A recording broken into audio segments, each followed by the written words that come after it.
Hey guys, welcome to the Liberal Hive Mind, a channel solely focused on exposing the abundant hypocrisy of the left. Kooky Piss Pants Joe. He's known for a lot of things, you know? He's known for shuffling, he's known for having the inability to wipe his own butt and relying on his staff members to do so. He's known for falling off bicycles. He's known for his anti-gravitational moves, you know, falling up the stairs rather than down. He's known for having had to go under the needle back in the late 1980s, undergoing a massive brain surgery that frankly changed him forever, which brought about his sniffing behavior, you know, another thing that he's very known for. Joe Biden the sniffer. Oh, that old dog. When they're referring to Joe Biden, it's a little more literal than usual. And he's also known for telling kooky, unbelievable stories. I say unbelievable because, well, he's full of crap and constantly lying about things that never happened. Joe Biden, the guy who got arrested with Nelson Mandela. Yeah, okay. Joe Biden, the guy who supposedly started the civil rights movement. Okay there, Joe. Okay, Uncle Joe. Joe Biden, who's never worked a day in his life. I mean, he was basically like an Alexandria Ocasio-Cortez style politician, one of the youngest people in American history to get elected to Congress. He never actually worked a real job. He's been a politician his whole life, yet somehow Uncle Joe has worked in so many different industries. I mean, he's a coal miner and a bus driver and a train conductor. You know, he's always telling us stories that are totally unbelievable, that are straight up false. Even recently, he claimed his uncle was eaten by cannibals in Africa. Yes, that's a real thing. And my uncle, they called him Ambrose Brosey, they called him Bosey. My uncle Bosey, he got shot down in New Guinea. And they never found the body because there were a lot of cannibals for real in that part of New Guinea. And so the point I'm getting at is that, you know, when Joe Biden goes and says something, when he's telling you about this, you know, little weird anecdote, for the most part, you disregard it because it's complete nonsense. But this time, it might be a little bit different. Joe Biden might have actually said the truth. Joe Biden tells us a story that for the first time ever, well, it's actually believable. I think you guys will certainly believe it. Let me show you guys exactly what happened. Then, of course, let's talk about why it matters. We got some stuff to get into, so let's roll the tape. All right, folks, so Joe Biden tells a real story for once. This I can actually believe happened. I've never thought I'd see a time when I'm going through a neighborhood or a rural town in the West or something and see big signs that have a Trump sign in the middle that says F. Biden, and having a little kid standing with his middle finger, 7 years old, 8 years old.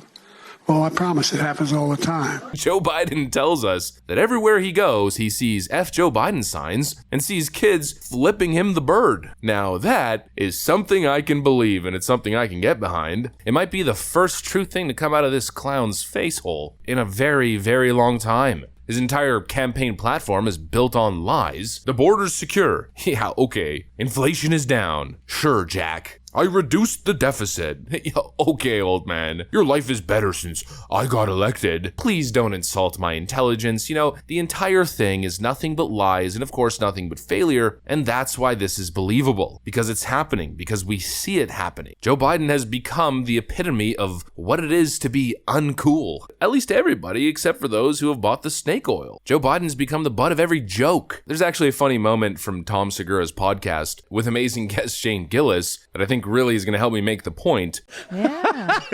One guy said, I swear to God, one crackhead yelled from his balcony, "You probably voted for Biden." Wow. Yeah. Nice. Which actually hurt. That one hurt. That hurt. I didn't. Yeah. You know, but that's an insult. That's an insult. That's like, you are a pussy. Yeah. That's what he was saying. Yeah, you know what I mean? That's for sure what he said. You can look at someone and be like, fucking Biden voter. It's like, whoa, dude. Whoa. That's become a thing with the younger generation. And I know that because I'm part of the younger generation. Now, maybe I'm not part of Gen Z, but I'm still only 31 years old. Me and the boys still act like a bunch of goofballs. And we make the same kind of jokes, and we see people making the same kind of jokes. You know, the word Biden has become an insult. Whereas the word Trump, well, I think it has a different sort of connotation to it. I actually have one of my friends who, when he gets excited about something being, you know, badass or something good happening, when he wants to celebrate, he just yells Trump when he finds something is badass. You know, obviously Joe Biden can never do that. Joe Biden can never sort of command culture in that manner. He is at the bottom of the bottom, especially after the last 3.5 years. There's just nothing cool about him. There's nothing successful or glorious about him. You know, with Donald Trump, it started off as God Emperor Donald Trump, this sort of meme from Warhammer that took off. Trump has always been a cultural icon. People put his photo on top of Rocky Balboa's body, or Photoshop him on a Game of Thrones style movie poster, looking all badass. The Democrats tried to do the same thing with Joe Biden with the whole Dark Brandon meme. Cool Joe Biden with the sunglasses. They even tried pulling that shtick, I think, on Colbert's Show, if I'm not mistaken, on one of the, late night NPC shows. They're all the freaking same, so it's hard to tell or remember which one it was. You enjoy playing around with the dark brand meme? No, I resent the hell out of it. Okay.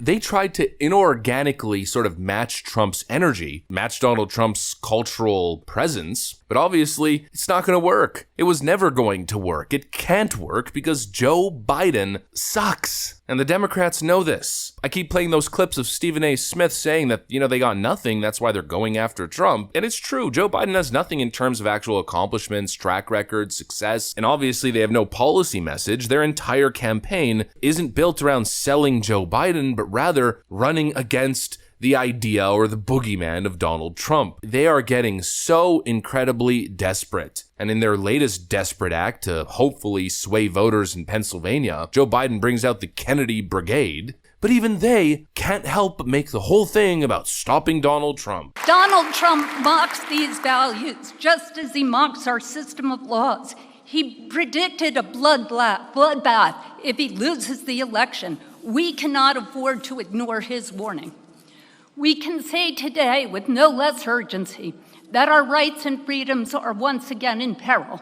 This is why we all need to come together in a campaign that should unite not only Democrats but all Americans, including Republicans and independents who believe in what Lincoln called the better angels of our nature.